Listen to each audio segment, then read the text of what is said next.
Radio Pakistan Toronto FM 101.3। मेरा नाम अमजद है, जबकि मेरी माँ को सब माजी कहकर पुकारते थे। वो पूरे महल्ले की माजी थीं, जबकि मैं इन्हें अम्मा भी कहता था। मैं अपने वालिदैन की इकलौती औलाद था। मेरे अब्बा एक सरकारी दफ्तर के ईमानदार क्लर्क थे। हमारा घर कराची की एक ऐसी कच्ची बस्ती में था जो कि बहुत अमीर सोसाइटी के करीब वाक़ थी। ये कच्ची बस्ती दरअसल इस बड़ी और अमीर सोसाइटी के रहने वालों के लिए लेबर सप्लाई चेन थी। क्योंकि मेरे वालिद की आमदनी निहायत थोड़ी थी, इसीलिए हमारे घर के हालात कुछ ठीक न थे। इसलिए मैंने बचपन से लड़कपन तक माजी को हमेशा परेशान ही देखा। माजी के भी हर नौजवान लड़की की तरह शादी के कुछ ख्वाब थे, लेकिन जब मुकद्दर ने वो ख्वाब तोड़ दिए तो उन्होंने वो तमाम ख्वाब मुझ में मुंतकिल करने की ठान ली। घर की आमदनी बढ़ाने और मुझे किसी अच्छे स्कूल में दाखिल करने के लिए माजी ने घर से निकलने का फैसला किया। अब वो अमीर बस्ती में कहीं कुरान पढ़ाती, कहीं कपड़े सीती और कहीं खाना पकाती थी। लेकिन मुझे इस बात का पता बहुत बाद में चला,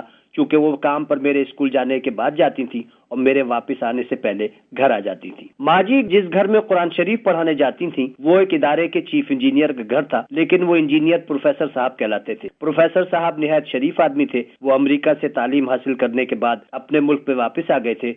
वो माजी को आपा कहकर बुलाते थे।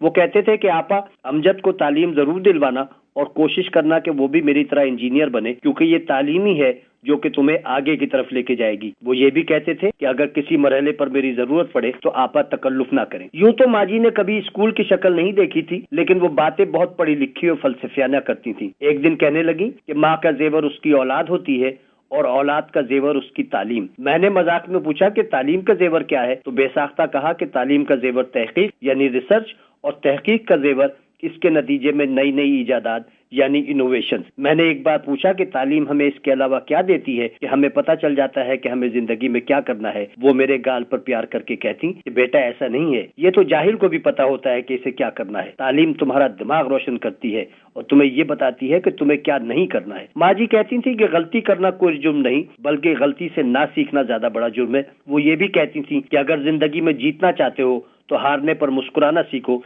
ये फन सीख जाओगे तो जीत खुद ही तुम्हारे पीछे भागेगी। वो जब भी मुझसे बातें करती तो इख्तिताम इसी बात पर होता कि दुनिया का कोई शख्स अपनी जमीन का और अपनी माँ का कर्ज नहीं उतार सकता। घर में ज्यादातर गुर्बत के बावजूद अम्मा के पास 4 सोने की चूड़ियां थीं, जो वो अपनी चारपाई के नीचे रखे ट्रंक में रखती थी।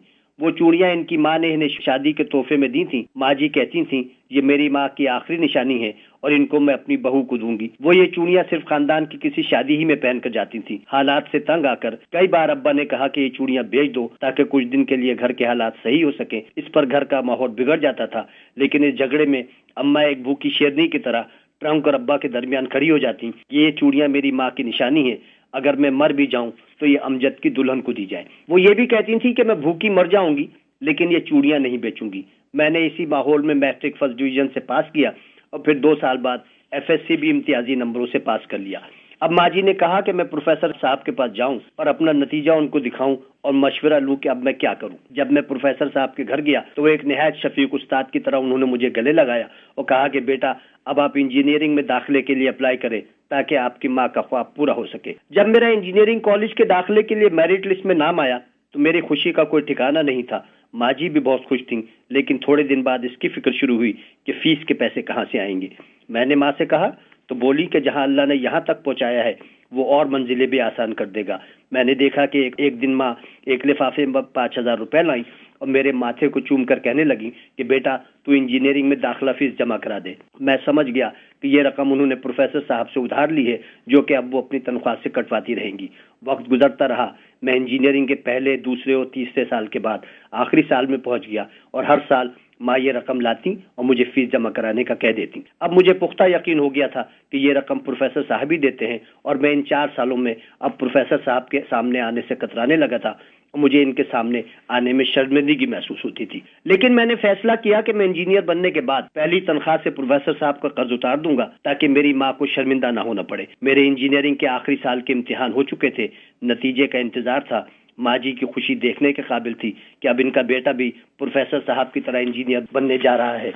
लेकिन एक दिन ना मालूम क्या हुआ, माँ जी की तबीयत सुबह से खराब थी। वो चुप चुप सी थी। वो शाम ईशा की नमाज के लिए जा नमाज पर बैठी, सजदे में गई और उठ न सकी।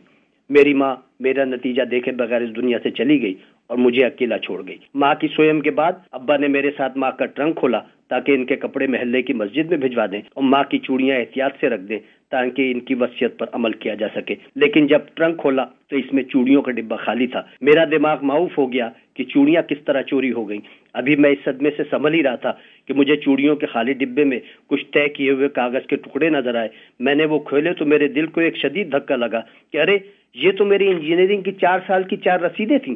میری چیخ نکل گئی کہ میری ماں نے اپنی ماں کی آخری نشانی اپنی بیٹے کی تعلیم پر لوٹا دی، اور میں یہ سمجھتا رہا کہ یہ رقم ماں پروفیسر صاحب سے ادھار لا رہی ہیں۔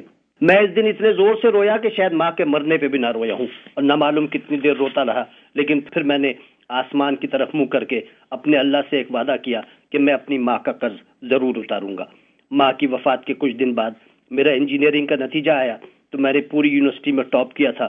مجھے امریکہ میں میرے گریڈز کی بدولت ڈور ٹو ڈور اسکالرشپ مل گئی۔ میں امریکہ آ گیا۔ میں نے یہاں سے ماسٹرز بھی اعزازی نمبروں سے پاس کیا۔ میں نے امریکہ میں 5 سال ملازمت کر کے ایک اچھی رقم جمع کی۔ پھر میں نے فیصلہ کیا کہ میں پاکستان واپس جا کر اپنی مٹی اور اپنی ماں کا قرض ادا کروں۔ میں پاکستان واپس آ گیا۔ آج اس بات کو 30 سال گزر چکے ہیں۔ آج میں پاکستان کی ایک بہت بڑی انجینئرنگ کمپنی کا مالک ہوں۔ میری فیکٹری میں سینکڑوں لوگ کام کرتے ہیں۔ میرا گھر اس کچی بستی کے قریب ہے جہاں کبھی میں اپنی ماں جی اور بابا کے ساتھ رہا کرتا تھا۔ میری کمپنی کا منافع کروڑوں میں ہے۔